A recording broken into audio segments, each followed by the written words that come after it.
बच्चे खुशियों की सौगात हैं। उनकी एक किलकारी, एक मुस्कान हमारे घर, हमारे जीवन को आनंद से भर देती है। लेकिन अगर एनसीआरबी के रिकॉर्ड्स देखे जाएं तो रोज बच्चों पर होने वाले ना सिर्फ अपराध बल्कि अपराधों की जघन्यता भी बढ़ती चली जा रही है। ये कैसा समाज बन गया है हमारा?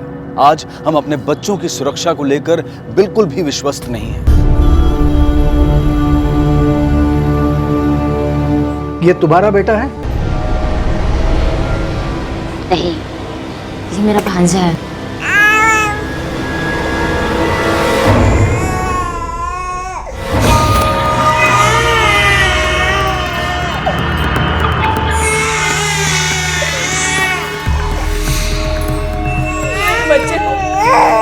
मेरे बच्चे को थोड़ा सा दूध दे दो, थोड़ा सा दूध दे दो उसको। इसने कब से कुछ नहीं खाया है। अभी मुझे भी दूध नहीं आता है। बघा, त्याने कधीपासून काही खाल्लं नाहीये, कधीपासून काही खाल्लं नाहीये त्याने। हाँ तू सुबह आ जा। हाँ मैं दोपहर में आता हूँ, ठीक है? हाँ ठीक है, मिलते फिर। अरे विवेक रख जरा, मैं बाद में करता हूँ।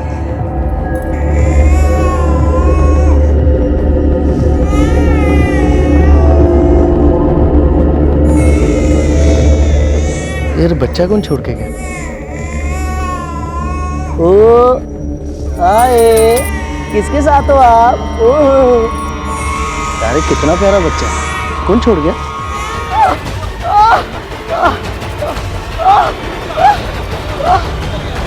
पकड़ो उसे, पकड़ो उसे। साहब वो छोटा बच्चा बहुत प्यारा था तो मैं उसके साथ खेलने लगा, लेकिन वो अचानक जाने कहां से आई और मेरे सर पे यूं दे मारा उसने। मुझे कुछ समझ ही नहीं आया साहब। सर चोट तो गहरी नहीं है, लेकिन जिस तरह से इन्हें मारा गया है बाहर खतरनाक भी हो सकता था। जिस लड़की ने तुम पर हमला किया वो तुम्हारी जान पहचान वाली थी? नहीं साहब, मेरी जान पहचान की नहीं थी और ना ही कोई दुश्मनी है साहब। मुझे तो कुछ समझ में नहीं आया उसने मुझे क्यों मारा। मैं तो शहर का भी नहीं हूँ साहब, कल ही अपने गाँव से आया हूँ। उस लड़की का चेहरा तो तुमने देखा ही होगा, स्केच बनवा दो उसका। नहीं साहब, उसे अचानक से मेरे सर पे दे मारा तो मैं चेहरा नहीं उसका देख पाया साहब। अरे ले बाबू, झूला खेलेगा? किसी हंस रहा है? ओ बाबू, ओ बाबू, चलो दूध पी लो। आ झुमरू बड़े होके क्या बनेगा बताओ? पायलट बनेगा, जहाज चलाएगा, बूम बूम बूम। हाँ, बहुत बड़ा बनेगा मेरा बाबू। मासी तुझे कितना प्यार करती है। हाँ, पेपर कोटा सबमिट कर। बहू, अच्छा तांबे, उस औरत के बारे में कुछ पता चला जिसने उस आदमी पर हमला किया था? सर अभी तक तो नहीं, लेकिन बच्चे के साथ घूमने वाली सभी औरतों पर हम नजर रखे हुए हैं। कोई ना कोई सबूत बहुत जल्द मिल जाएगा। ठीक है।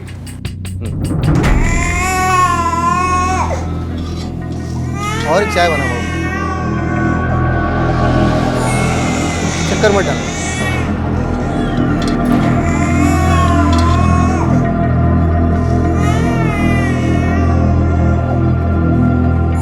अरे कौन है ये लड़के? नमस्कार, Malad police station, pi Dhanawade बोलते हैं। क्या? कहाँ? ठीक है, पहुंच रहे हैं हम लोग। नीपा सर, गाड़ी निकालो। सर ज्यादा खून तो नहीं बह रहा है ना? कैसे हुआ ये सब? साहब मी ते चहा घेत होतो। उस औरत की शक्ल देखी है आप लोगों ने? साहब मैंने उस औरत की शक्ल देखी है।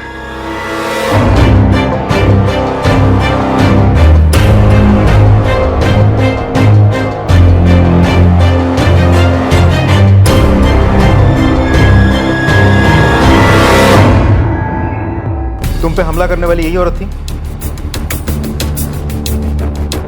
साहब धुंधला सा याद है, शायद यही हो।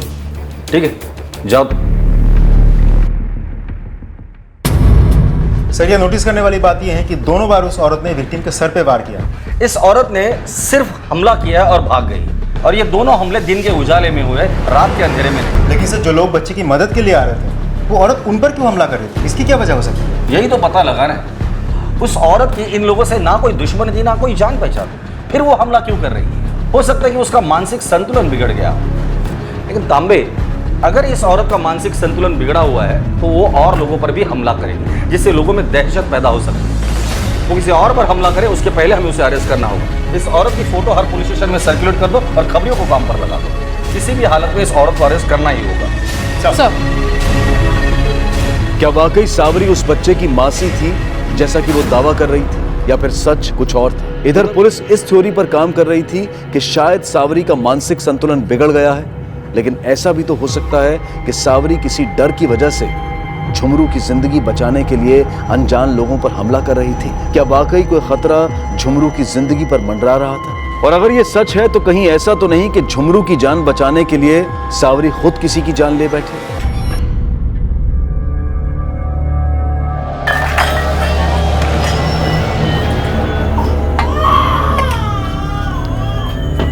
बेटा सावरी, बेटा इतनी रात को बर्तन मांज रही हो? कल सुबह काम करना था ना? स्वामी जी, थोड़ा ही तो है, मांज लेती हूँ ना। ठीक है। ये खिलौना तूने खरीदा है? जी स्वामी जी, मैं इसके लिए बहुत बड़े बड़े सपने देखती हूँ। ऐसे पैसे खर्च करके वो बड़ा नहीं बनेगा।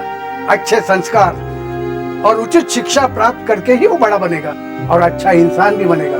पैसों की बचत करो, आगे जाके उसके ही काम आएंगे। लेकिन स्वामी जी, उसके बचपन का क्या? वो तो धीरे धीरे चले जाएगा ना, और उसके लिए खिलौने मैं नहीं लाऊंगी तो कौन लाएगा? मैं तो उसकी माँ बाप, दादा दादी, नाना नानी सब मैं ही तो हूँ। मैं अकेली इन 6 रिश्तों को निभा रही हूँ। परमात्मा तुम्हें सुखी रखे।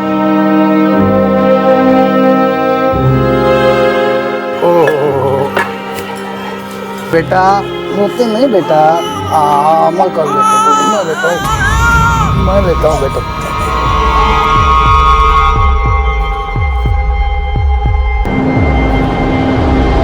नहीं रोते बेटा, रोते नहीं।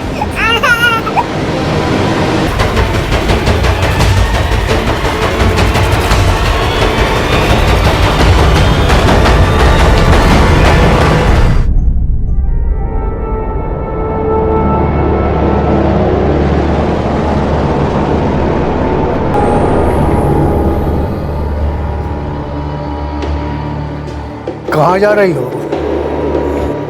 तुम आश्रम छोड़ के तो जा सकती हो, लेकिन ये नहीं बता सकती ये बच्चा किसका है।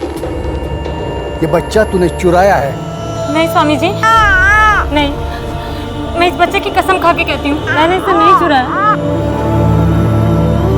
स्वामी जी, इसकी माँ बहुत खराब है, इस बच्चे की जिंदगी खराब कर देती, और मैं नहीं चाहती मेरे बाबू की जिंदगी खराब हो, इसलिए मैं इसे अपने साथ लेकर आई हूँ। स्वामी जी, हम आपके शरण में थे, हम भगवान के शरण में थे, लेकिन अब हम यहाँ से जा रहे हैं। तुझे कहीं जाने की जरूरत नहीं है, चल अंदर चल।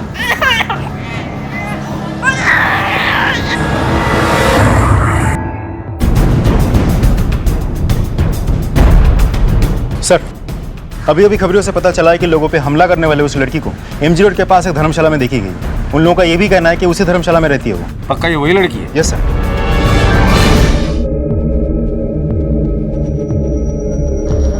श्याम चरण के पुराने वाले घर में मुझे खजाना मिला है, चांदी के सिक्के और बिस्किट, और इसके बारे में किसी को नहीं पता, मेरे संग को छोड़िए।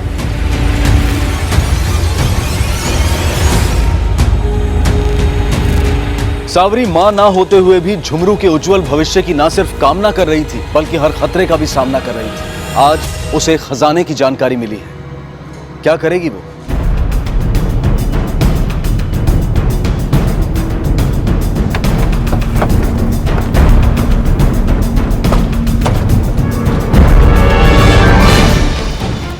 स्वामी जी नमस्ते। आप लोग इस भगवान के घर में? दरअसल हम एक लड़की की तलाश कर रहे हैं। ये लड़की लोगों पर हमला कर कर भाग रही है। यही है वो लड़की। हमें पता चला है कि लड़की यहाँ रहती है। जी, आपकी जानकारी सही है, ये लड़की यहाँ रहती थी। अब नहीं रहती। सावरी बेटा, ये 3 यात्रेकरू आए हैं, उनके लिए तुम खाना बना पाओगी? जी स्वामी जी। चलो आपको चल। 3 यात्री आए थे यहाँ और कुछ दिन ठहरे। उसने बोला वो उसके गांव के हैं, शायद उनके साथ वो चली गई। कहाँ रहती है वो हमें पता नहीं। वो अकेली आई थी या उसके साथ कोई और भी था? वो अकेली थी। स्वामी जी, ये लड़की ज्यादातर किससे बात करती थी या किसके करीब थी या घुल मिल जाती थी? दरअसल हमें उसके घर परिवार के बारे में जानना था। माफ करा, इसके बारे में हमें और कुछ पता नहीं है।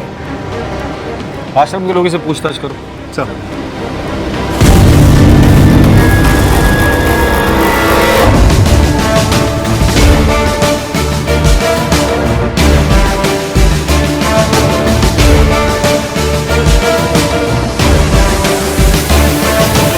आप इसके बारे में कुछ भी नहीं जानते?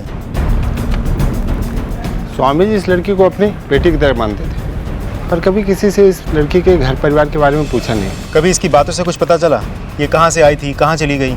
नहीं, कभी उसके बोलचाल से कुछ ऐसा पता चला कि उसके दिमाग पे असर हुआ है, वो किसी पे हमला करना चाहती थी, किसी को मारना चाहती थी? नहीं मैम, वो तो यहाँ सबकी बहुत सेवा करती थी, बहुत अच्छी लड़की थी वो। मुझे छोड़ दो।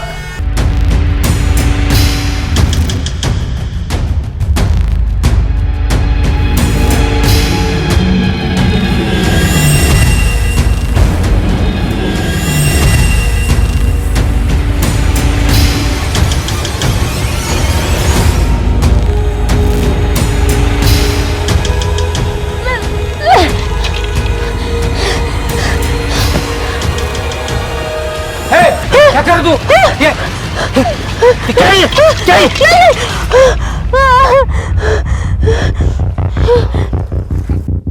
अरे साला, मेरे पास इतना सब कुछ और मुझे पता तक नहीं।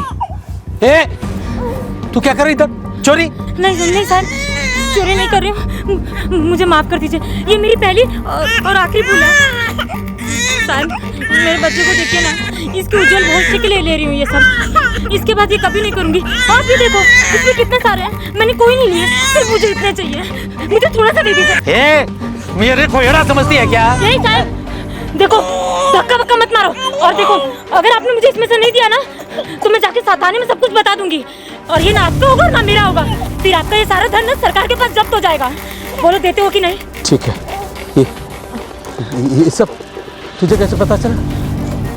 वो शंकर और हरिया के मुँह से। स्वामी की मदद से पुलिस ने सावरी के गांव का पता तो लगा लिया था, लेकिन गांव पहुंचने पर उनका सामना एक ऐसे सच से होने वाला था जिसकी उन्होंने कल्पना भी नहीं की थी। ये अब तक की तहकीकात में पुलिस को लगा सबसे बड़ा झटका साबित होने वाला था। सर, मैंने पता किया, इस शक्ल की कोई भी लड़की इस गांव में नहीं रहती और आसपास में भी नहीं। लेकिन उस आश्रम के स्वामी ने तो इसी गांव का एड्रेस दिया था। शायद वो हमें भटकाने की कोशिश कर रहा है। पर वो ऐसा क्यों करेगा? क्योंकि वो उस लड़की को बचाना चाहता है। अगर वो ऐसा कर रहा है ना, तो बहुत पछताएगा। सर, एक बहुत बड़ी इंफॉर्मेशन हाथ लगी है। कुछ लोगों ने उस लड़की की शक्ल वाली एक लड़की को एक बच्चे के साथ कल सुबह देखा था, मुंबई वाली बस से उतरते हुए। एक सेकेंड, किस बस से उतरते देखा? कल सुबह की मुंबई वाली बस से। सर, उसी बस से तो हरिया भी आया था। हरिया? ये हरिया कौन है? सर, इसी गांव का था, छोटे मोटे काम करता था। हाँ, मतलब? सर, कल रात को बेरहमी से किसी ने उसका कत्ल कर दिया। हम उसी की तफ्तीश कर रहे थे जब आप आए। इस हरिया के आगे पीछे कोई है? मतलब रिश्तेदार या दोस्त? नहीं सर, अकेला आदमी था। हमारे गांव के हेडमास्टर हैं, वही उसे छोटा मोटा काम दे देते थे। सर, उसका एक दोस्त है शंकर, दोनों साथ में बैठकर जुआ खेलते, दारू पीते। हेडमास्टर से बात हो सकती है? श्याम चरण जी, हरिया आपके यहाँ काम करता था। जब उसका कत्ल हुआ तब आप कहाँ थे? साहब, मैं तो कचहरी गया था जमीन का कुछ कागज पत्र लेने के लिए। वहीं पे पता चले किसी ने हरिया को मार डाला है। बहुत बुरा हुआ साहब। पता तेरा दूसरा साथी कौन है? आपको किसी पे शक? नहीं साहब। श्याम चरण जी, आपने कभी हरिया को किसी अनजान शख्स या औरत के साथ देखा है? हाँ साहब, कल ही की तो बात है। मैं खेत की तरफ से होकर जा रहा था तो मैंने हरिया को एक औरत और बच्चे के साथ देखा। सोचा कचहरी से वापस आने के बाद उससे पूछूंगा, लेकिन वापस आने के बाद पता चला कि क्या आपने उस औरत और बच्चे को पहले कभी देखा था? नहीं साहब। देखो, धक्का वक्का मत मारो। और देखो, अगर आपने मुझे इसमें से नहीं दिया ना, तो मैं जाके साताने में सब कुछ बता दूंगी। और ये ना आपका होगा ना मेरा होगा। लेकिन दोबारा देखूंगा तो शायद पहचान लूंगा। क्या यही औरत है? यही तो है साहब, यही तो थी। ये हरिया इससे इस तरह से बातें कर रहा था जैसे दोनों एक दूसरे को अच्छी तरह से जानते हैं। आप जा सकते हैं, जरूरत पड़ेगी तो दोबारा बुला लो। जी साहब। नमस्ते साहब। नमस्ते। ये केस तो पेचीदा बनते जा रहा है। पहले तो ये औरत सिर्फ लोगों पर हमला कर दी थी, अब तो जान भी लेने लगी है। आखिर ये औरत है कौन और चाहती क्या है? सावरी और झुमरू की जिंदगी दो धारी तलवार पर टिकी थी। एक तरफ पुलिस उसे हत्या जैसे संगीन अपराध के संदेह में तलाश कर रही थी और दूसरी तरफ उसकी अपनी जान पर खतरा मंडरा रहा था। और सबसे बड़ा सवाल यह था कि सावरी किससे भाग रही थी और झुमरू को किससे बचा रही थी। शंकर, हरिया और शंकर की जोड़ी थी, बचपने की यारी थी, दोनों साथ ही घूमते थे। ये शंकर कहाँ मिलेगा?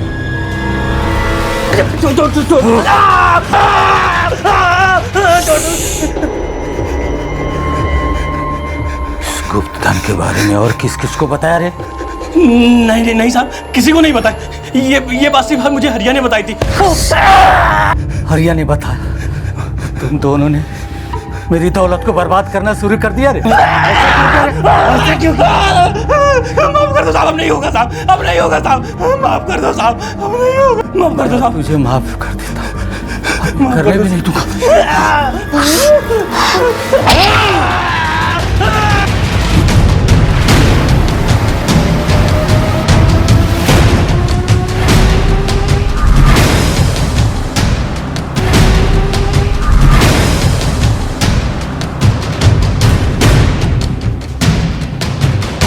तलाशी लो करके।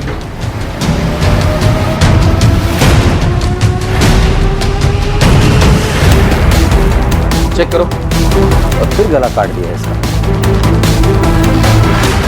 बॉडी को पोस्टमार्टम के लिए भेज दो।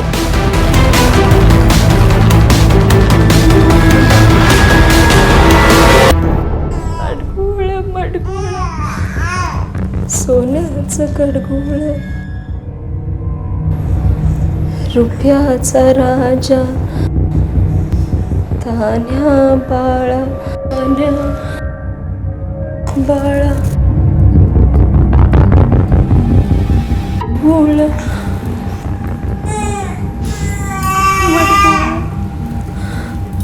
ऐसे में यह सवाल भी उठता है कि कजरी आखिर कब तक अपने बच्चे की भूख और रोना बर्दाश्त कर पाएगी। आखिर वो एक माँ है, क्या वो कभी टूटेगी? और सबसे बड़ा सवाल यह भी है कि ये झुमरू कौन है और उसका कजरी से क्या रिश्ता है। उससे भी ज्यादा पेचीदा पहेली सावरी की है। सर लगता है इस लड़की का दिमाग पे कोई गहरा असर हुआ है। ये लड़की तो समाज के लिए खतरा बनते जा रही है। लेकिन इसका मकसद क्या है समझ नहीं आ रहा। ये जरूर किसी बड़ी साजिश को अंजाम देने जा रही है। जब तक इसकी पहचान नहीं मिलती तब तक इसका मकसद समझ पाना बहुत मुश्किल है। और इस लड़की को पर्सनली जानता था आश्रम का स्वामी। लगता है इस स्वामी से अलग तरीके से पूछताछ करनी होगी।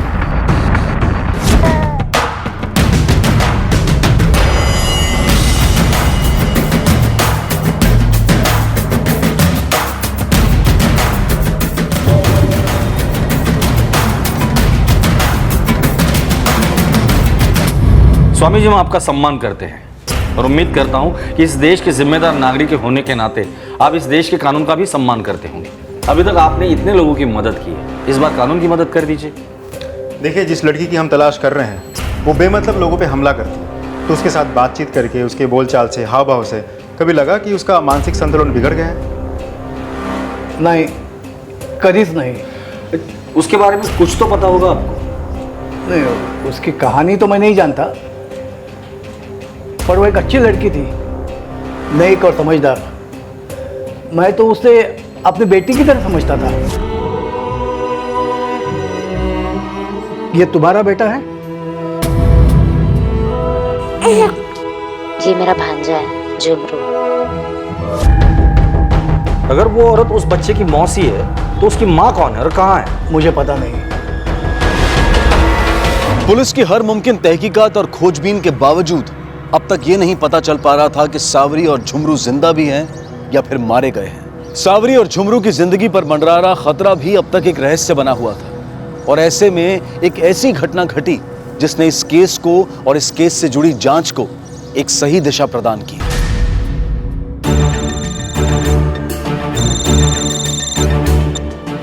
हेलो, पड़ोस के घर में कुछ तोड़फोड़ हो रही है, बहुत आवाजें आ रही है, लगता है कुछ गड़बड़ है। ठीक है हम पहुंच रहे हैं। बगा साहब काय केला, सब तोड़ फोड़ कर चले गए। उसके पास हथियार भी था। तांबे रीपा, चेक करो और क्या क्या नुकसान किया है। सर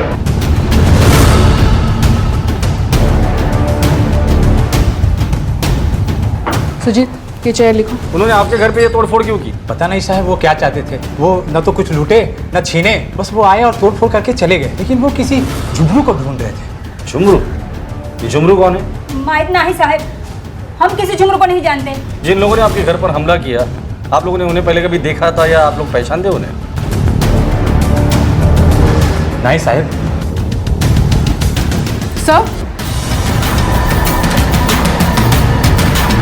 सर ये देखिए, ये तो वही लड़की लगती है। ये तो वही लड़की है। इसका मतलब ये लड़की इस फैमिली से। ये कौन है? ये सावरी है साहब। आपकी क्या लगती है? भतीजी लगती, मेरी पत्नी के भाई की बेटी है। एड्रेस है उसका? हो साहब।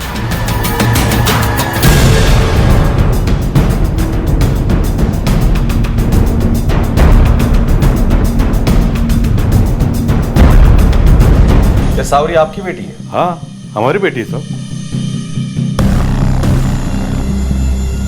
यही सावरी? हाँ साहब, पर क्यों, क्या हुआ? मेरे बच्चे ठीक तो है ना? सावरी से आपकी आखिरी बार कब बात हुई थी? साहब, उसी दिन जिस दिन वो घर से भाग गई थी। सावरी का कोई बच्चा भी है? अरे नहीं साहब, अभी उसका ब्याह किधर हुआ है? आपकी बेटी के साथ किसी की कोई दुश्मनी थी? नहीं साहब।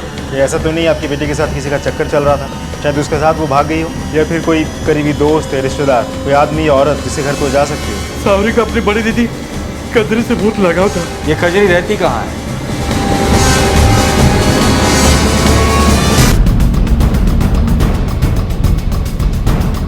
कजरी कहाँ है? क्या हुआ साहब? सर जो पूछ रहे हैं उसका जवाब दीजिए। वो तो भाग गई। भाग गई? कब, कैसे? आप लोगों ने पुलिस को इन्फॉर्म किया? साहब उसका घर वाला प्रवीण और बाकी लोग भी उसे ढूंढने गए हैं। उसका किसी के साथ झगडा हुआ था? तुम्ही लोकांनी त्रास दिला होता तिला? साहब आम्ही काय त्रास देना तिला, वो तो वैसे भी चालाक थी। साहब वो एक नंबर की बेकार औरत है, इतना हरा भरा अच्छा घर छोड़ के भाग गई। फोटो है उसकी?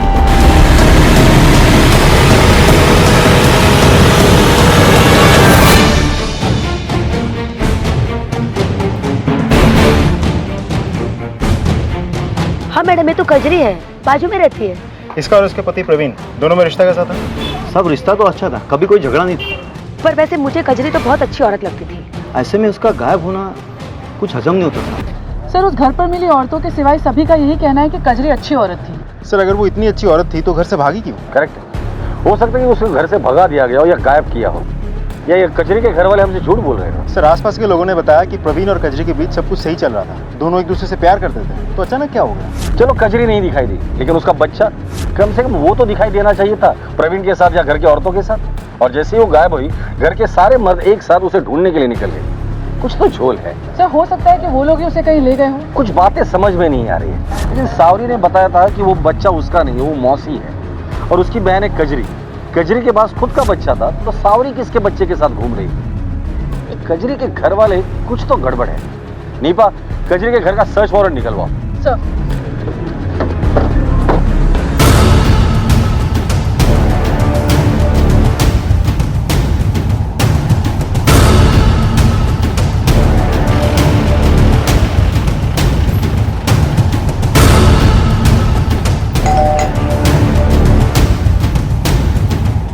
आपके घर की तलाशी लेनी है। ये रहा सर्च वारंट। चलिए जरा साइड में हो जाइए। आप भी इधर आइए। नीपा तुम यही रुकना। सर तलाशी लो सब जगह।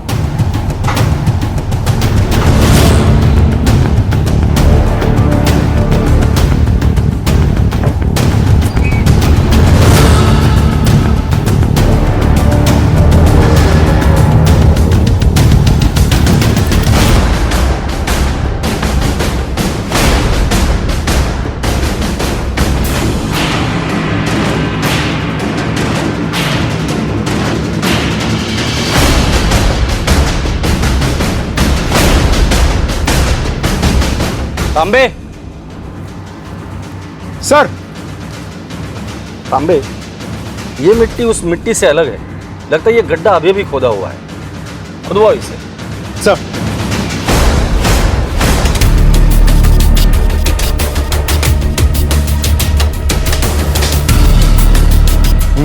बस बस बस बस। प्रवीण। प्रवीण क्या? सब प्रवीण ने कजरी और उसके बेटे को मारा। और तुम लोगों ने दफना दिया? नहीं नहीं नहीं साहब, हमने कुछ नहीं किया। हमने उस मिट्टी को छुआ भी नहीं। वो प्रवीण और उसके बाबा और उसके भाइयों ने उन्हें दफनाया साहब। सच्ची। प्रवीण कहाँ है? सब वो प्रवीण कहाँ है? सब वो झुमरू को मारने गए हैं साहब। झुमरू कौन है? कजरी का बेटा। कजरी सा मुलगा? फिर जिस बच्चे की लाश मिली है वो कौन है और झुमरू कहाँ है? साहब साहब आम्हाला सगळं नाही माहिती।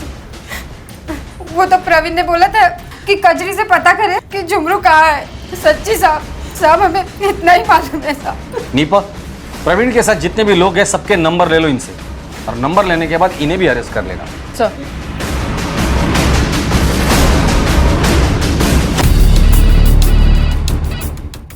नमस्कार, Malad police station, pi Dhanawade बोलते हैं।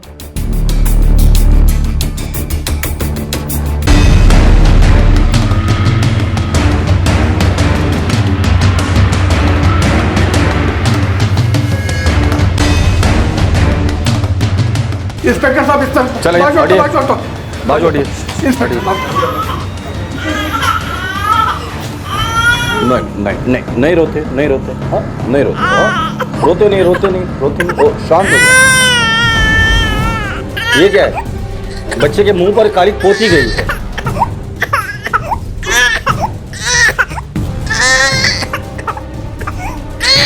ये देखिए, ये बच्चा गोरा है, इसे काला बनाया गया है। बच्चे को लेकर बाहर गए और फॉरेंसिक वाले को फोन करो।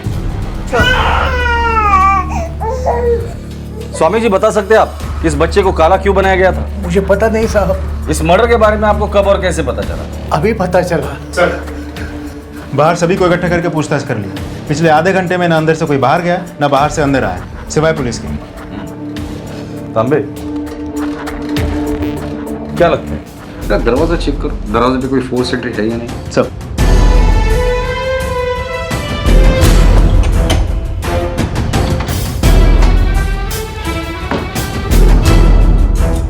सर, ये कुंडी तो टूटी है, काम ही नहीं करती।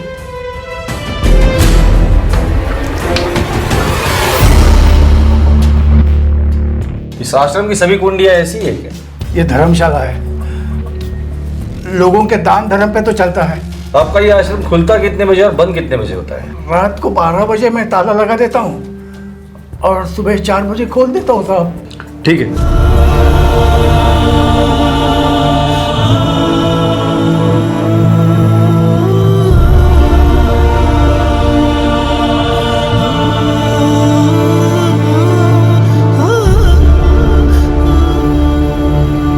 लेकिन सावरी ने मां सी होकर भी मां से बढ़कर ममता के हर फर्ज को और हर धर्म को निभाया।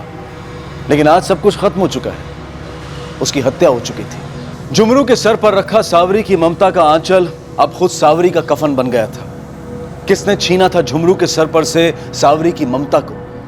क्या सावरी की ममता की ढाल हटने के बाद अब झुमरू की जान पर मंडरा रहा खतरा और बढ़ गया था?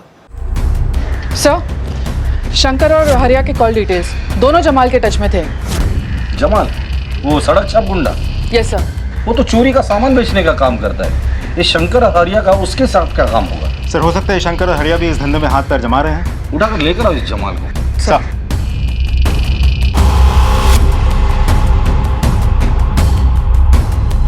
पुलिस को प्रवीण का ठिकाना मिल गया और पुलिस उसे ट्रैक करने में जुट गई। क्या पोजीशन है? सर, वो लोग किसी व्हीकल से ट्रैवल कर रहे होंगे। काफी तेज मूवमेंट है। ओके, फिर वो स्ट्रेट चलते रहना। अच्छा, आगे जाके सिग्नल से लेफ्ट लेना है। ओके।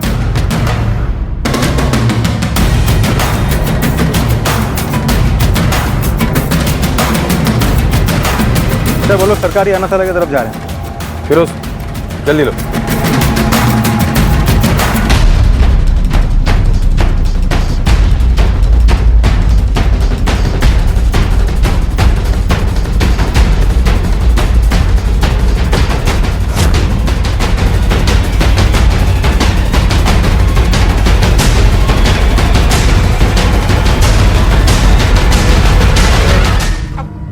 फिर बोल। साहब किसी खंडहर में शंकर ने खजाने को ढूंढ निकाला था। वो उसे धीरे धीरे करके साफ कर रहे थे। कुछ चांदी के सिक्के और बिस्कुट वो मेरे पास लेके आए थे और मैं सिर्फ ब्लैक मार्केट में उसको सप्लाई कर रहा था, उसको बेच रहा था साहब, बस और कुछ नहीं। गुप्तधन का है और वो खंडहर किसका है? सर मुझे ज्यादा तो कुछ तो नहीं पता, लेकिन बस इतना पता वो प्रॉपर्टी श्यामचरण की है और वो गाँव का हेडमास्टर है। साहब मैं कजरी और बच्चे को मार डाला, लेकिन सावरी को मैंने नहीं मारा। हाँ लेकिन मौका मिलता तो उससे भी मार डालता। कजरी और उस मासूम बच्चे ने तुम्हारा क्या बिगाड़ा था? क्यों मारा उन्हें? और सावरी और झुमरू के पीछे क्यों पड़े थे? साहब हम लोग गांव के खाते पीते बड़े लोग हैं, इज्जत है गांव में, सब कुछ सही चल रहा था हमारे बीच में। और फिर एक दिन कजरी पेट से हो गई। मैं खुशी खुशी उसको उसके मायके छोड़ आया बच्चे को जन्म देने के लिए, लेकिन बाद में बच्चा गोरा पैदा हुआ। साहब मैं कजरी साधारण काले लोग हैं हम लोग, बच्चा गोरा पैदा हो ही नहीं सकता है। बच्चा पैदा होने के बाद उसके माँ बाप को शक हो गया। सब समझ गए वो कि उनकी बच्ची ने कहीं मुंह काला किया हुआ है, लेकिन बात फूट के बाहर आ जाती ना तो मिट्टी पलीत हो जाती दोनों की। चोरी छिपे काले बच्चे को लाके कजरी की गोद में डाल दिया, जिसकी माँ मर चुकी थी थोड़े दिन पहले उसको जन्म देते समय। कजरी वही बच्चा लेके मेरे घर आ गई। मैं तो साहब अपना बच्चा समझ के उसे साल भर से लाड दुलार में पाल रहा था। एक दिन अचानक भनक लगी मुझे कि कजरी के मैके में गोरा बच्चा पल पोस के बड़ा हो रहा है। कजरी भी बीच बीच में मैके जाया करती थी। मेरा शक और पक्का हो गया। सावरी की शादी भी नहीं हुई थी ना, वहीं पाल पोस रही थी उसको। मैंने सच पता करने की ठान ली। फिर मुझे याद आया कि गांव के बाकी अधिकारियों की तरह बीडीओ भी हमारे घर आया जाया करता था। बीडीओ भी ऐसे ही आता था, हम लोग बहुत सेवा करते थे उसकी। लेकिन कजरी उसकी शक्ल सूरत पे कब फिदा हो गई पता ही नहीं लगा। शहरी था, गोरा चिट्टा था, भनक तक नहीं लगने दी हमें। छिप छिप कर मिलने लगे दोनों और मैं झमरू को मारने ही गया था, लेकिन मेरे पहुंचने से पहले सावरी उसको लेके चंपत। मैंने फिर पिटाई लगाई कजरी की और अपने आदमी से ये पता लगवाया कि बच्चा आखिर किस अनाथालय में है। मैं उसे वहां मारने ही गया था, लेकिन आप लोग आ गए और मेरा खेल ही बिगाड़ दिया आप लोगों ने। पर इसी खौफ की वजह से कजरी के माँ बाप ने मुंह नहीं खोला और ना ही उसके रिश्तेदारों ने। चल बता, सावरी को क्यों मारा तूने? साहब मैंने बोला तो कि कजरी को और बच्चे को मैंने मारा है, लेकिन सावरी को मैंने नहीं मारा।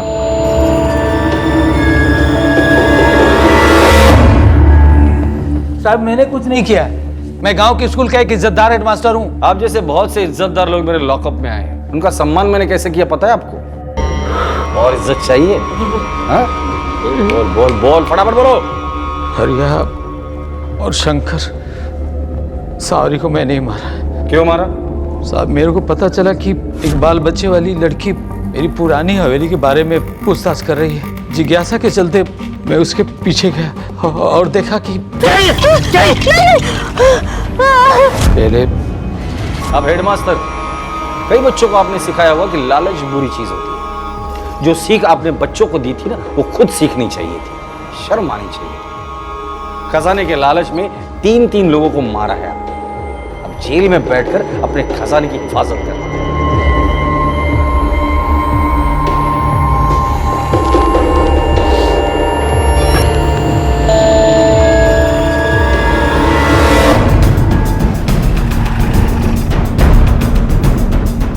माफ कीजिए, लेकिन आपकी बेटी सावरी की किसी ने हत्या कर दी। क्या?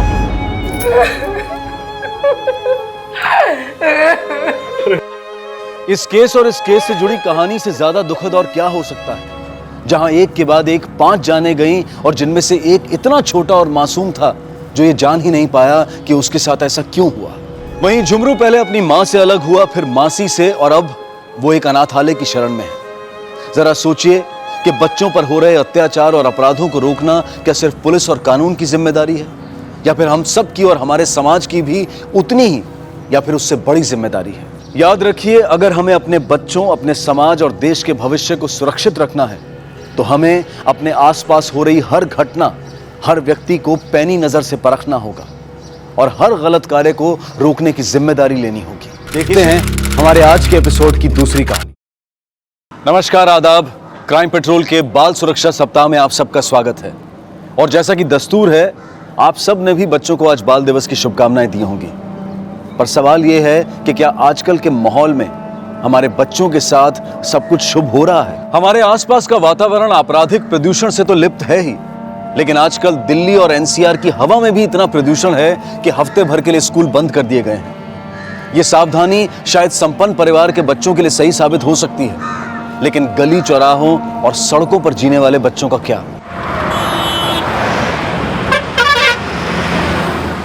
आखिर हमने अपने बच्चों को दिया क्या है? कोई एक शहर नहीं, आज हिंदुस्तान के हर शहर में बच्चों की सुरक्षा एक प्रश्न चिन्ह है। ऐसे कई उदाहरण मौजूद हैं जहां बच्चे अपने करीबियों का ही शिकार बन गए, जहां उनकी सांसें सुरक्षित हैं पर क्या वहां उनकी परवरिश स्वस्थ है? क्या हम बच्चे इसलिए पैदा करते हैं ताकि अपना वंश आगे बढ़ा सकें, या फिर हमारी कोई दूरगामी फ्यूचरिस्टिक सोच भी है? हम अपने बच्चों से तो बहुत उम्मीदें रखते हैं, लेकिन क्या हम उनके लिए हमेशा सही करते हैं? बच्चे अपना भला बुरा नहीं समझते हैं, लेकिन अगर हम बुरे हैं तो हम बच्चों को भलाई की सीख कैसे दे सकते हैं? क्या हमें यह महसूस नहीं होता है कि बच्चों के अच्छे भविष्य के लिए बदलाव हम में होना जरूरी है, और इस बदलाव में हमारे बच्चों और दूसरों के बच्चों के बीच का मतभेद नहीं होना चाहिए, क्योंकि हर बच्चा इस देश का भविष्य है, हमारे समाज का भविष्य है, और जिन बच्चों का कोई अपना नहीं होता है उनकी दशा हमारे देश में सबसे ज्यादा खराब है।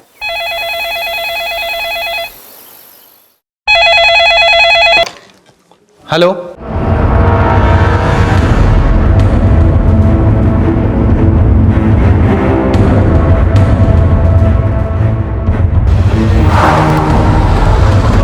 सर मैंने ही आपको फोन किया था। हटिए हटिए, पीछे हटिए प्लीज। हमने दया करके उनको रहने की जगह दे दी थी। सब ये देखिए, ये लड़का अनजान और ये बच्ची, इसका नाम मुन्नी है।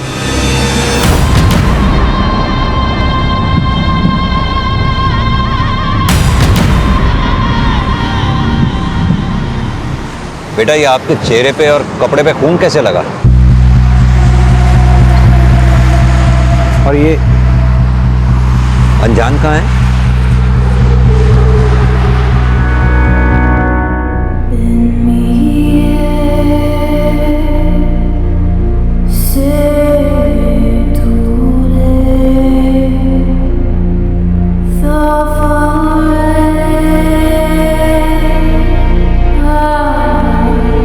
घबराओ नहीं बेटा। लक्ष्मी, इसे लेके जाओ, इसके कपड़े वपड़े बदल के इसको कुछ खिलाओ पिलाओ।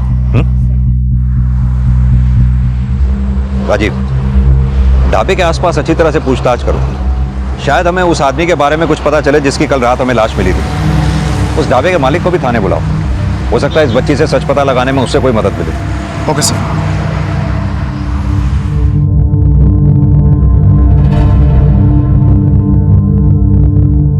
मुन्नी, मुन्नी, कहाँ थी तू मुन्नी? मुन्नी बोलना, कहाँ थी तू? कहाँ थी मुन्नी? आजा, आ बैठ, आ मुन्नी, आ बैठ, आजा बैठ। मुन्नी, कहाँ चली गई बेटा? हैं? और अनजान कहाँ है? अनजान कहाँ है बेटा? मुन्नी बोलना, बता, अनजान कहाँ है? हाँ?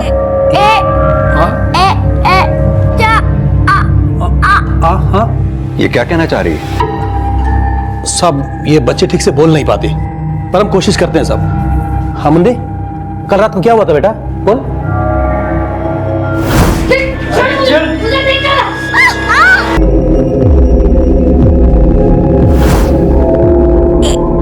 हाँ?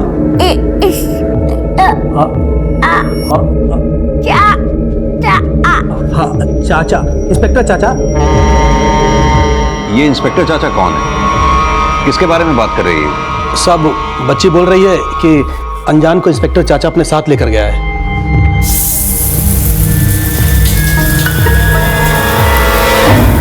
लेकिन ये इंस्पेक्टर चाचा है कौन, और वो कौन था जिसका मर्डर हुआ? बेटा कौन इंस्पेक्टर चाचा? बताओ, बताओ सबको, अनजान को कौन लेकर गया? बोलो, बोलो कौन? प्रताप। लक्ष्मी, आओ बेटा। प्रताप, तुम इस बच्चे से तो पूछ रहे हो, क्या तुम इसके बारे में कुछ नहीं जानते? इतने समय से ये बच्चे तुम्हारे साथ रह रहे थे, कुछ तो पता होगा इनके आगे पीछे कौन है। और ये इंस्पेक्टर चाचा कौन है? देखिए साहब, इन बच्चों के बारे में हम ज्यादा कुछ नहीं जानते हैं। ये अनजान और मुन्नी का आपस में रिश्ता क्या है? साहब, अनजान मुन्नी का बिल्कुल अपनी बहन की तरह ख्याल रखता था।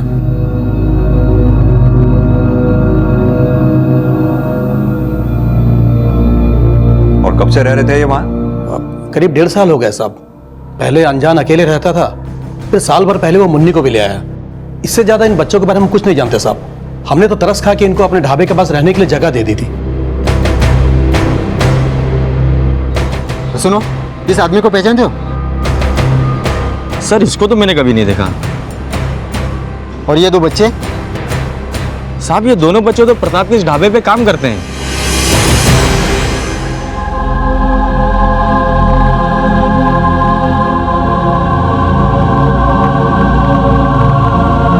लेकिन ये नहीं बताया कि उन बच्चों से अपने ढाबे पर खुद काम करवाया करता था। साहब हम डर गए थे साहब, हम डर गए थे। अगर हम सच बोलते तो आप हम पर बाल मजदूरी का चार्ज लगाते थे साहब। चल तो अब सच बता दे, ये इंस्पेक्टर चाचा कौन है? अनजान कहां पर है? और जिस आदमी का मर्डर तेरे ढाबे पे हुआ, तूने ही किया है ना वो मर्डर? नहीं साहब, नहीं साहब, हमने किसी का मर्डर नहीं किया साहब, हम सच बोल रहे हैं साहब। इंस्पेक्टर चाचा कौन है मुझे नहीं पता साहब, और हमको तो ये भी नहीं पता कि जिसका मर्डर हुआ वो कौन है साहब। अगर तूने एक भी बात झूठ बोली ना तो तेरी खैर नहीं, याद रखना। नहीं साहब, हम बिल्कुल सच बोल रहे हैं साहब, हमने किसी को नहीं मारा साहब। अरे साहब 1.5 साल पहले अनजान हमारे ढाबे पर आकर भीख मांगा करता था साहब। साहब कुछ दो ना साहब, 2 दिन से कुछ नहीं खाया साहब, आपका भला होगा साहब, आपका भला होगा। खाने के लिए कुछ दे दो ना साहब, 2 दिन से कुछ नहीं खाया, कुछ खाने के लिए दे दो ना साहब। लड़के इधर आ। हाँ साहब। काम करेगा ढाबे पे, बदले में खाने को दूंगा। हाँ करूँगा ना साहब। मुन्नी को तो खुद उसकी माँ मेरे ढाबे पर छोड़ के गई थी साहब। मुन्नी की माँ? हाँ साहब मुझे ढाबे पर नौकर की जरूरत थी और उसको पैसों की। साहब मैं मुन्नी के पगार के हर महीने 1000 रुपए भिजवाता हूँ उसको। तेरी कोई कहानी तो नहीं बना रहा ना? नहीं साहब, मैं कोई कहानी नहीं बना रहा हूँ साहब, मैं बिल्कुल सच बोल रहा हूँ। मेरे मोबाइल में उसका नंबर भी है साहब, शीला गुप्ता नाम है उसका। सब भूतेश्वर में रहती है, आप फोन करके पूछ लीजिए साहब। साहब वो खुद मुन्नी को मेरे ढाबे पर काम पर रख के गई थी साहब।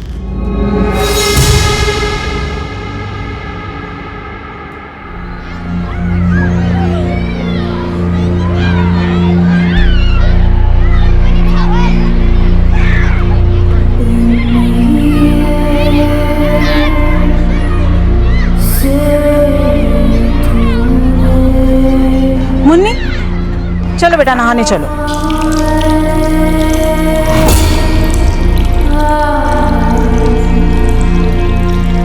अरे चलो नहाना है, चलो। हाँ प्रताप ने कहा था कि अनजान अनाथ है, लेकिन क्या मुन्नी को बाल मजदूरी के लिए झोंकने वाली वाकई में मुन्नी की मां थी?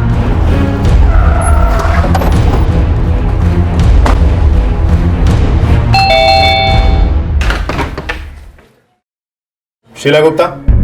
जी सर, मैं ही शीला हूँ। ले चलो इसे। पर सर बात क्या है सर? आइए।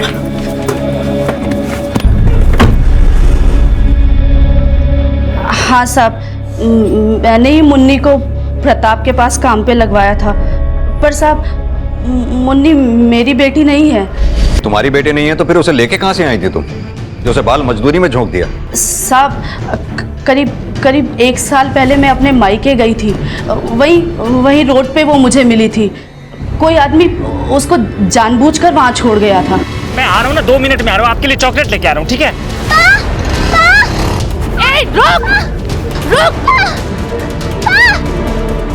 मैंने मुन्नी से बात करने की भी कोशिश की, पर वो ठीक से कुछ बोल नहीं पाती थी। साहब वो तो अपना नाम तक नहीं बता पाई मुझे। तो उसका नाम मुन्नी नहीं है? नहीं साहब, उसे मुन्नी नाम मैंने ही दिया था। पर कसम से साहब मैं उसका बुरा नहीं चाहती थी।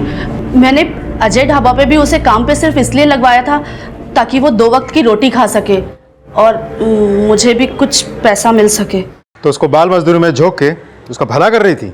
अरे साहब बुरा तो उस आदमी ने किया है उसके साथ, जो उसे वहाँ सड़क पर अकेला छोड़ गया। कौन था वो आदमी? मैंने चेहरा तो ठीक से देखा नहीं, पर हाँ साहब उसकी मोटरसाइकिल पे जो नंबर प्लेट लगी थी ना, वो कुछ नीली लाल, हाँ कुछ इसी रंग की थी, ठीक वैसी जैसे आप लोग की गाड़ी पे लगी होती है। क्या नंबर था उसकी मोटरसाइकिल का? साहब अब पूरा नंबर तो ठीक से याद नहीं है, पर शुरुआत का कुछ UP 80 और आखिरी के 2 नंबर कुछ 5 4 54 ऐसे ही कुछ था। बाल मजदूरी वो अमानवीय अपराध है जो पिछले कई दशकों से हमारे समाज पर एक धब्बे की तरह से चमक रहा है, और इसको बढ़ावा देने के लिए कहीं ना कहीं हम सब जिम्मेदार हैं। हमने अक्सर कई मुन्नी और अनजान को देखा है, लेकिन अपनी निजी व्यस्तता के कारण गलत को सही करने की जिम्मेदारी से हमेशा चूक जाते हैं। और ढाबे के आसपास के लोग भी पिछले 1 साल से अपनी जिम्मेदारी से चूक रहे थे, इसीलिए तो प्रताप का अपराध सामने नहीं आया। सर यूपी 80 आगरा के व्हीकल्स का इनिशियल नंबर है। वैसे क्या लगता है आपको, ये शीला सच बोल रही होगी? ये शीला और प्रताप दोनों के बारे में सब कुछ अच्छी तरह से पता करो, दोनों के कॉल रिकॉर्ड्स निकलवाओ, और मान लो अगर शीला सच बोल रही है तो जो आदमी मुन्नी को 1 साल पहले छोड़कर गया था, क्या ये वही इंस्पेक्टर चाचा होगा जिसके बारे में मुन्नी बात कर रही है? और ये भी पता करो कि आगरा में वाकई कोई ऐसा पुलिस वाला है जिसकी बाइक का नंबर आखिर में 54 है। सर, इंस्पेक्टर चाचा का पता करने के लिए पुलिस शीला के बयान की पुष्टि कर रही थी, और वो बयान जल्द ही मुन्नी के अतीत के कई राज खोलने वाला था। सर, यूपी 80 AD 2654 नंबर की एक बाइक है। ये बाइक आगरा के कांस्टेबल पीयूष दुबे के नाम पर रजिस्टर्ड है। ये उसकी फोटो।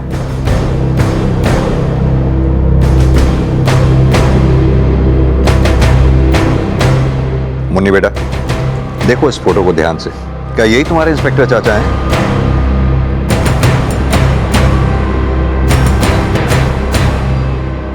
बेटा, क्या ये वही इंस्पेक्टर चाचा हैं जो अनजान को ले गए थे?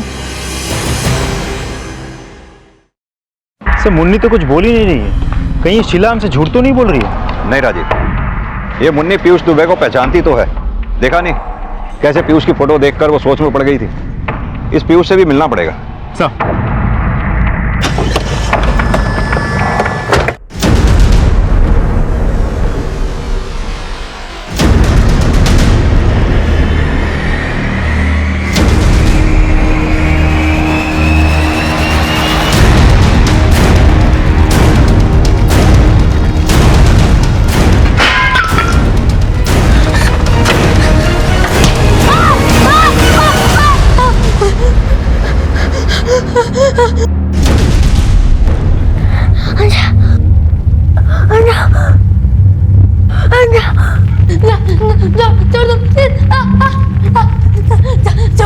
मुझे मत मार, जाने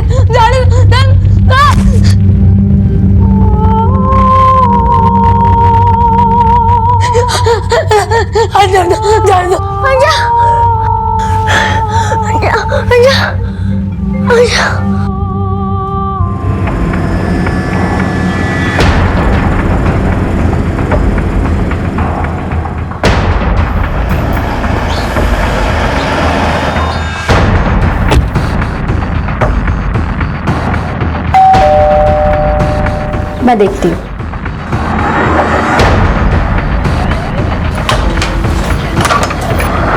कांस्टेबल पीयूष दुबे यहीं रहते हैं? जी। जय हिंद सर, मैं ही पीयूष दुबे हूँ। पीयूष, हम मथुरा मयूर विहार थाने से आए हैं, तुमसे एक केस के सिलसिले में बात करनी है। जी बिल्कुल, अंदर आइए सर। आइए सर, चाय बना लें। बैठिए सर। पीयूष, इस बच्ची को पहचानते हो? नहीं सर। और इस लड़के को? नहीं सर, लेकिन ये मुझसे क्यों पूछ रहे हैं? पहले तुम हमारे सवालों का जवाब दो, फिर हम तुम्हारे सवालों का जवाब देंगे। इस आदमी को पहचानते हो? पता नहीं सर, लेकिन मुझसे क्यों? पीयूष, इस आदमी का 4 अक्टूबर की रात मथुरा में अजय ढाबे पे मर्डर हो गया, और जिस रात इसका मर्डर हुआ, डॉक्टर चाचा प्लीज, मैं चलूंगा, मुझे को छोड़ दो। डॉक्टर चाचा, ये बच्चा अनजान उस दिन से गायब है, जानते हो? नहीं सर। सर, पीयूष ने तो मुन्नी और अनजान को पहचानने से साफ मना कर दिया। राजीव, जिस तरह से मुन्नी पीयूष की फोटोग्राफ्स देखकर रिएक्ट कर रही थी, उससे तो ये लगता है कि वो पीयूष को जानती है। ये पीयूष के कॉल रिकॉर्ड्स निकलवाओ, आसपास भी अच्छी तरह से पूछताछ करो। सर।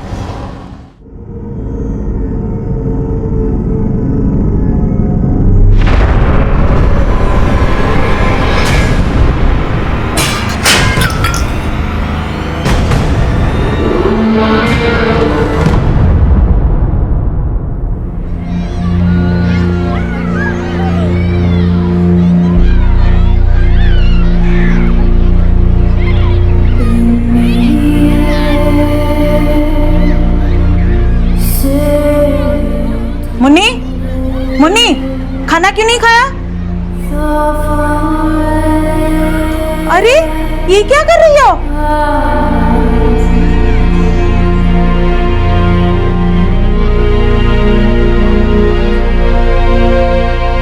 मुन्नी का बचपन जिस अपराध की भेंट चढ़ा था, उसका खौफ मुन्नी के दिलो दिमाग में अब तक कायम था। लेकिन नताशा और मुन्नी के साथ ढाबे पर काम कर रहे अनजान के साथ क्या हो रहा था, और ये इंस्पेक्टर चाचा कौन था?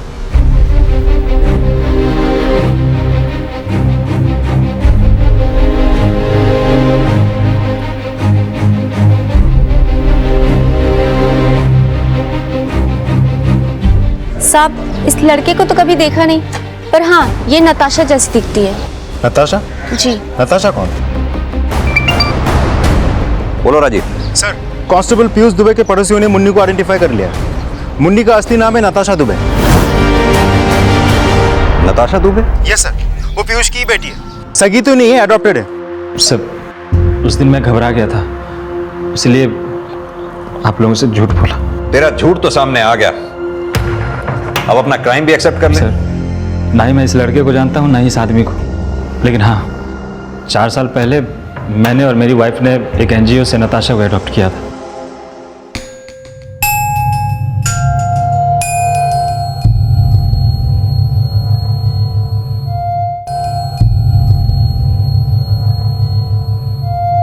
सर, हमने नताशा को बेटी तो बना लिया, लेकिन नताशा ने हमें कभी नहीं अपनाया, हमेशा गुमसुम रहती थी। उसी बीच हमें हमारा बेटा हो गया, और धीरे धीरे नताशा से हम लोगों का लगाव कम होता चला गया। मतलब जब अपना बेटा हुआ तो उसे छोड़ दिया? मैं आ रहा हूँ ना, 2 मिनट में आ रहा हूँ, आपके लिए चॉकलेट लेके आ रहा हूँ, ठीक है? मैं मानता हूँ कि मैंने उसके साथ ठीक नहीं किया, लेकिन हमें डर लगने लगा था कि कहीं नताशा का असर हमारे बेटे पे ना पड़े। साहब, नताशा जैसे जैसे बड़ी हो रही थी, कुछ अजीब सा रिएक्ट करने लगी थी। कैसे रिएक्ट करने लगी थी? साहब, उसे बोलने में प्रॉब्लम थी, कई दिनों तक नहाती नहीं थी। क्यों? क्योंकि पानी से डर लगता था, फोबिया था। पानी का फोबिया? हाँ सर। अरे चलो, नहाना है, चलो। फिर हमें लगा कि हम लोग इसे नहीं संभाल पाएंगे, और इसलिए जब मन किया तो उसे बेटी बना लिया, और जब मन भर गया तो उसे रास्ते पे छोड़ दिया। 4 अक्टूबर की रात तो मथुरा में अजय ढाबे पर गया था। क्यों? नताशा को बेचने के लिए कोई ग्राहक मिल गया था? नहीं सर, मैंने उसके बाद नताशा को कभी नहीं देखा। सर, इस मर्डर में मेरा कोई हाथ नहीं है, इसके अलावा कुछ नहीं पता सर।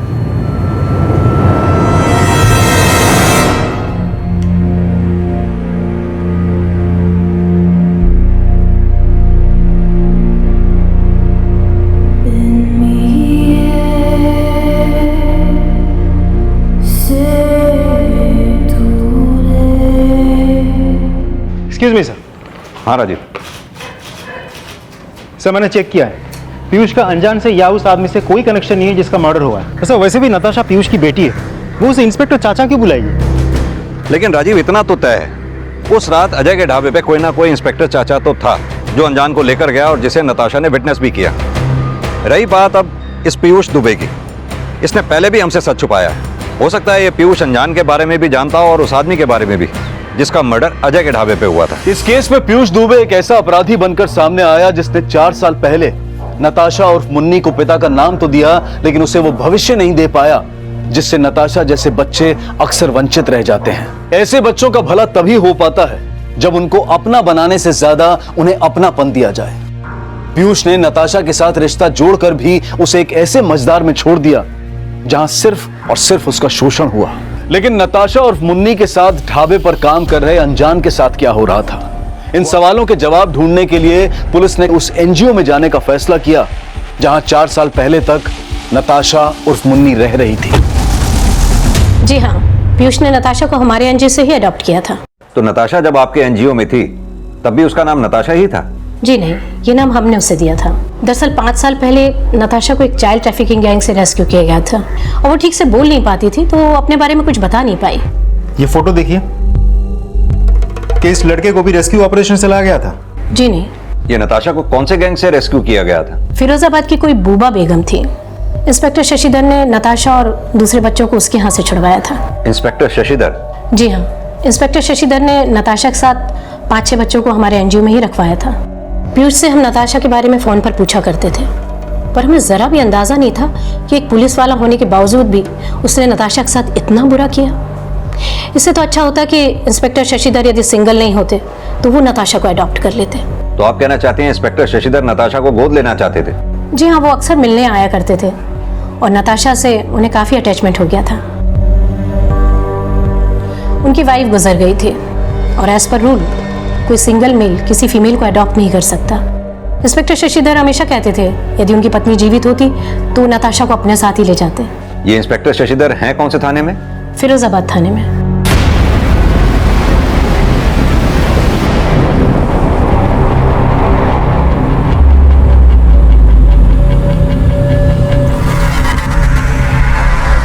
जी हाँ, इंस्पेक्टर शशिधर ने 5 साल पहले एक चाइल्ड ट्रैफिकिंग गिरोह का पर्दाफाश किया था। उस गिरोह की सरगना बूबा बेगम अब नोएडा जेल में। और इंस्पेक्टर शशिधर? जब बूबा बेगम पुलिस कस्टडी में थी तो इंस्पेक्टर शशिधर को सस्पेंड कर दिया गया था। पानी से डरने वाली नताशा और मुन्नी ऐसे कई बुरे हादसों से गुजरी थी जहां उस मासूम को प्यार नहीं बल्कि सिर्फ गुस्से से दुत्कारा जाता था। ये केस धीरे धीरे उसकी जिंदगी के उस अतीत के पन्ने खोल रहा था जहां हर पड़ाव पर एक नया चेहरा, एक नया नाम उसकी आपबीती बता रहा था। और इनमें से एक नाम suspended police officer Shashidhar Bharadwaj का भी था।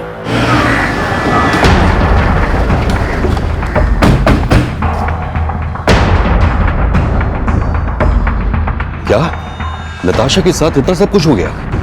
और वो कौन था जिसने उसे अडॉप्ट किया था? कांस्टेबल पीयूष दुबे। नताशा को आपने 5 साल पहले बूबा बेगम के अड्डे से छुड़ाया था ना? जी हाँ, मुझे इन्फॉर्मेशन मिली थी कि नताशा और उसके साथ के कुछ बच्चे बूबा बेगम के पास ट्रैफिकिंग के लिए लाए गए थे। मैंने बूबा बेगम के अड्डे पर रेड मारी थी।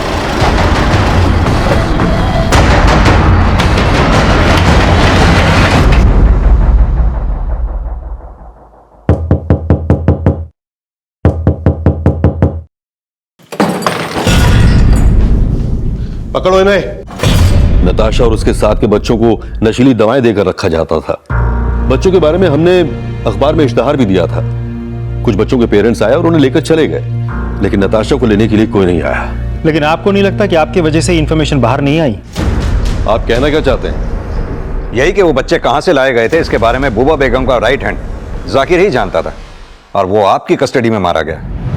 जाकिर इसलिए मारा गया क्योंकि वो सच नहीं उगल रहा था, इसलिए नहीं कि मैं उसे मारकर उस गिरोह के मास्टरमाइंड को बचा रहा था। लेकिन एलिगेशंस तो आप पे लगे ही थे। वो एलिगेशन झूठे थे।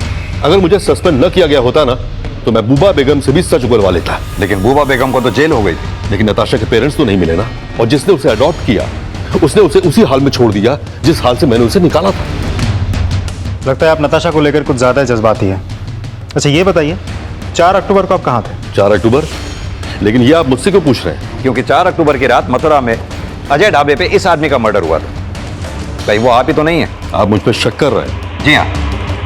अगर आप 4 अक्टूबर की रात मथुरा ढाबे पे गए थे तो इस लड़के को भी जानते होंगे। कहाँ है ये लड़का? देखिए ना, तो मैं इस लड़के को जानता हूँ और ना ही उसे जिसका मर्डर हुआ है। देखिए फिर भी हम अपनी तसल्ली करना चाहते हैं। आपको हमारे साथ चलना होगा। नताशा से आपकी पहचान करवानी है। Suspended police officer Shashidhar Bharadwaj क्या वो इंस्पेक्टर चाचा था? पुलिस चाइल्ड ट्रैफिकिंग की सरगना बूबा बेगम से भी जेल में मिलने की औपचारिकताएं निभा रही थी, जो नताशा और मुन्नी की जिंदगी से जुड़े कुछ ऐसे हादसों की हमराज थी जो अभी तक सामने नहीं आए थे। लेकिन फिलहाल नताशा और मुन्नी द्वारा शशिधर भारद्वाज की पहचान करवाई जा रही थी।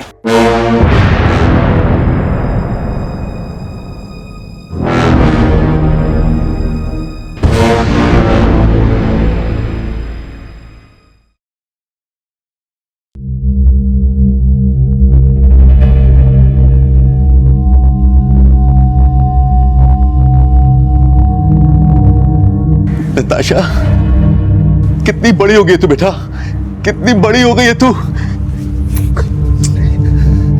मेरा बच्चा, मुझे पहचाना बेटा? हाँ, मैं तुमसे मिलने आता था, तुम्हें चॉकलेट देता था। याद आया बेटा? याद करो बेटा, याद करो मेरी बच्ची।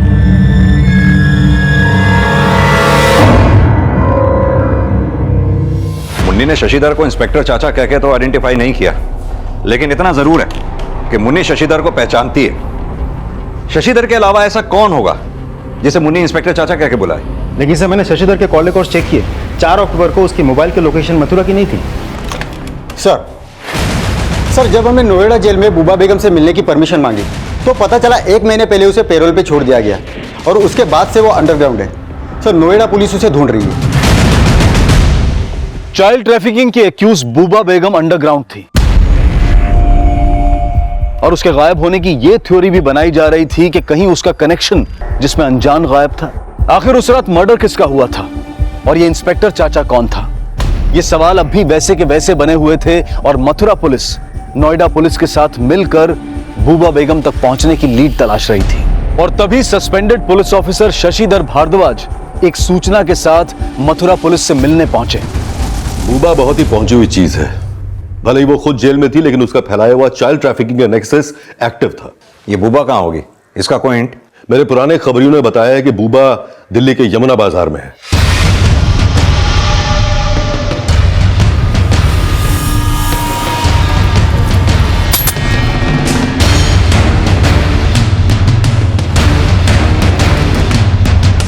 राजीव, वही है।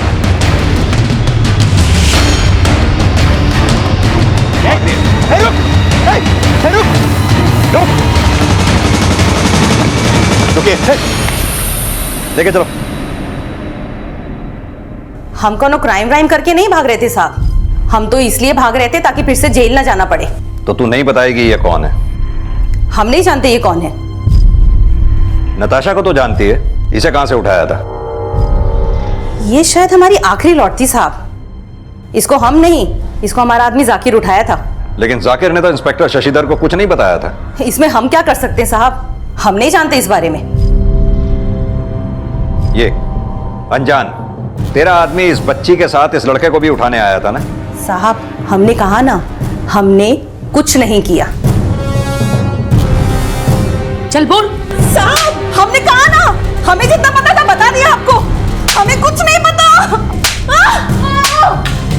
सर बूबा बेगम तो वहीं की वहीं है, कुछ उगल ही नहीं रही है।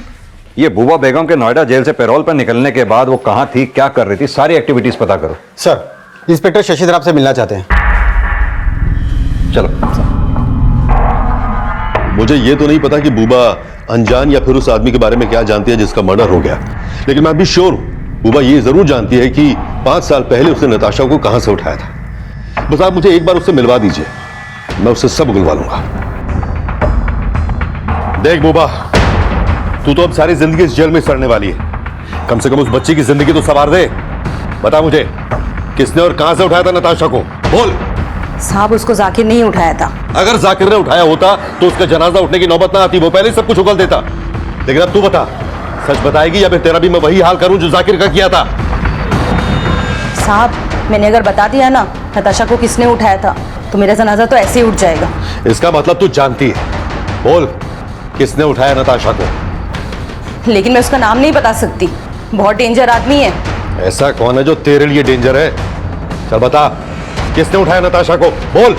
साहब हम आपको ये बता सकते हैं कि उसको कौन से एरिया से उठाया था, लेकिन किसी का नाम वाम मत पूछना, नहीं तो हम दुनिया से ही उठ जाएंगे। देख बूबा। शशिधर चल बता, नताशा को कब और कहां से उठाया गया था? करीब 6 साल पहले दिल्ली में यमुना के पुराने पुल के पास से उठाया था उसको। बूबा बेगम के बयान के आधार पर पुलिस ने दिल्ली ट्रांस यमुना के थानों की मिसिंग कंप्लेंट्स को खंगालना शुरू किया और वहीं उस शख्स की पहचान भी पता करने की कोशिश की जाने लगी जिसके खौफ में बूबा बेगम अपने उस राजदार का नाम लेने से भी डर रही थी।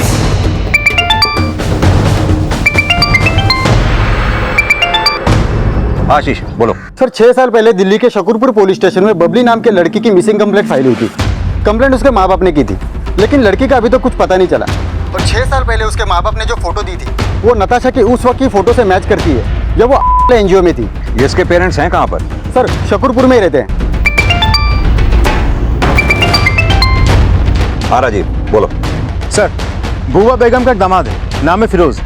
जब से बूबा अंदर थी फिरोज ही उसका धंधा संभाल रहा था। बुबा का पेरोल भी फिरोज नहीं करवा था। और सर ये भी पता चला है कि पिछले 1 साल से फिरोज दिल्ली में रहता था, लेकिन जब से बुबा अंदर गई है फिरोज भी अंडरग्राउंड है। राजीव, हो सकता है मुन्नी को फिरोज नहीं उठाया हो और बुबा फिरोज को इसलिए बचा रही है क्योंकि वो उसका दामाद है।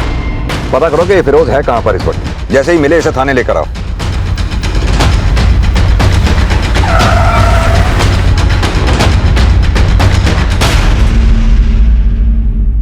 सर ये हमारी बबली। ये नताशा की करंट फोटोग्राफ है। आप लोगों की बबली की मिसिंग कंप्लेंट फाइल कराने के बाद नताशा ऐसी दिखती थी। शायद ये बबली ही हो। लेकिन सर आप श्योर हैं कि ये हमारी बबली है? हाँ साहब, हमें झूठी उम्मीद मत दीजिएगा, क्योंकि पिछले 6 साल में हम कई ऑफिसर से मिल चुके, लेकिन बाद में यही पता चलता कि वो जिसकी बात कर रहे होते थे वो हमारी बबली नहीं होती थी। देखिए, ये आपकी बेटी बबली है या नहीं ये तो डीएनए टेस्ट से ही कंफर्म हो पाएगा। हमें आप दोनों का डीएनए टेस्ट करवाना होगा। ठीक है सर।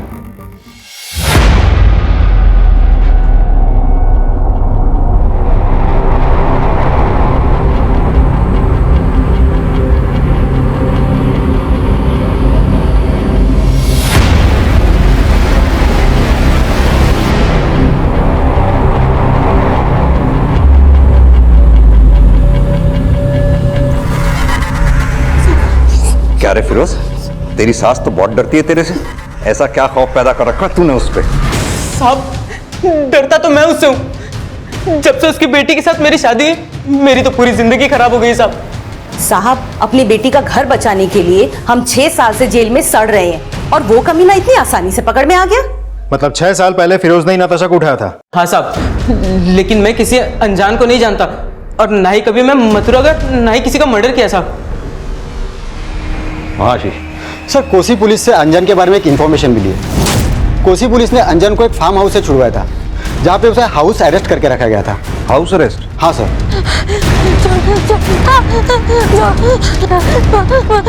मुझे जाने दो प्लीज, छोड़ दो, जाने दो मुझे।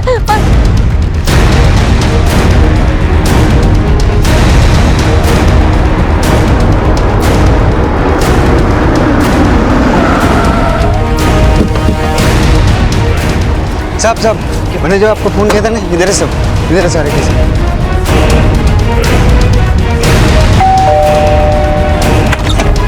पकड़ इसको पकड़।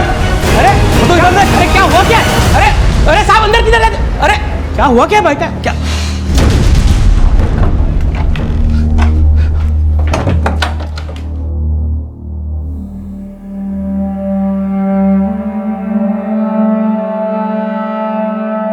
साहब, मैं रेलवे स्टेशन पे भीख मांगा करता था और एक दिन इंस्पेक्टर चाचा ने मुझे अरेस्ट कर लिया और एक एनजीओ में लेके गए।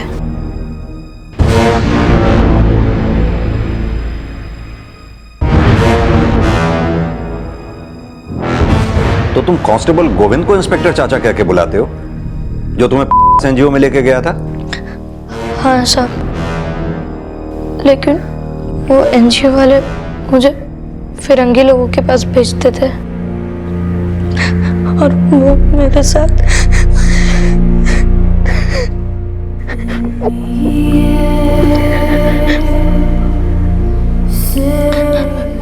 लेकिन साहब मैं वहां से भागा और प्रताप बाबूजी के ढाबे पे काम करने लगा।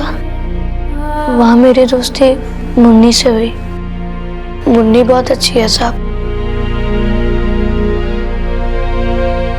लेकिन एक दिन उस एनजीओ के आदमी ने मुझे ढाबे पे देख लिया। यही था वो आदमी? क्या हुआ था उस रात? मैंने उनको बोला मुन्नी को मत लेके जाओ, वो मान गए। फिर मैं उनके साथ चला गया। आवाज बंद कर, सीधा जेल में डालूंगा नहीं। चल।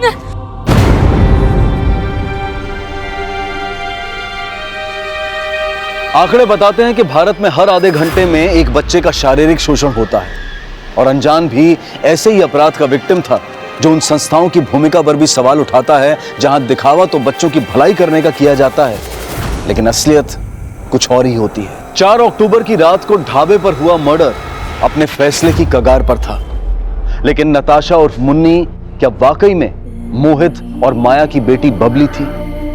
साहब, आपने बताया नहीं कि हमें क्यों बुलाया है। डीएनए रिपोर्ट्स आ गई है क्या? हाँ, रिपोर्ट आ गई। नताशा ही आपकी बेटी बबली है। नताशा हमारी बबली?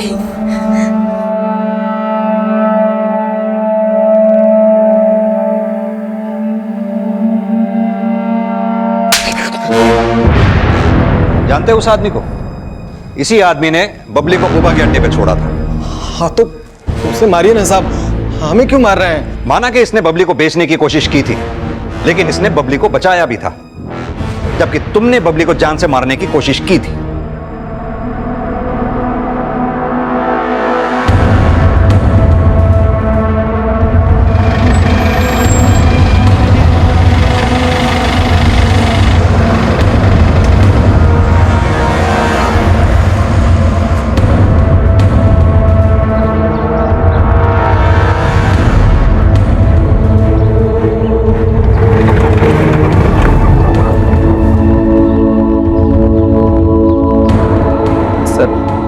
मेरा काम धंधा भी बैठा हुआ था। बबली के 2 भाई और थे, सबका खर्चा चलाना बड़ा मुश्किल हो रहा था, और ऊपर से बबली के बोलने की भी प्रॉब्लम थी। तेरी वजह से वो बेचारी नन्ही सी बच्ची पिछले 6 साल से इधर से उधर पता नहीं क्या क्या सहती रही। शर्म आनी चाहिए तुम जैसे माँ बाप को। सर, मेरा को इसके बारे में कुछ नहीं मालूम था।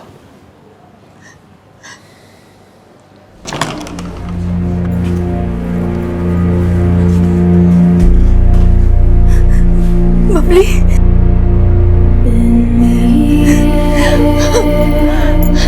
बबली मेरी बच्ची।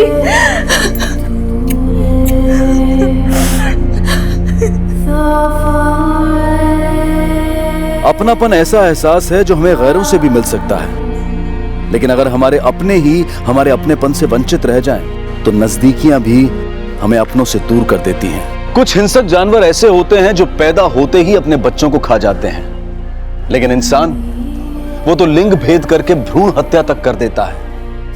पर मुन्नी के पिता मोहित ने तो उसे 4 साल तक पाला था। 4 घंटे के सफर के बाद तो अजनबी भी दोस्त बन जाते हैं, तो फिर एक बाप के लिए वो बेटी कैसे गैर हो सकती थी जिसके साथ उसने 4 साल गुजारे थे।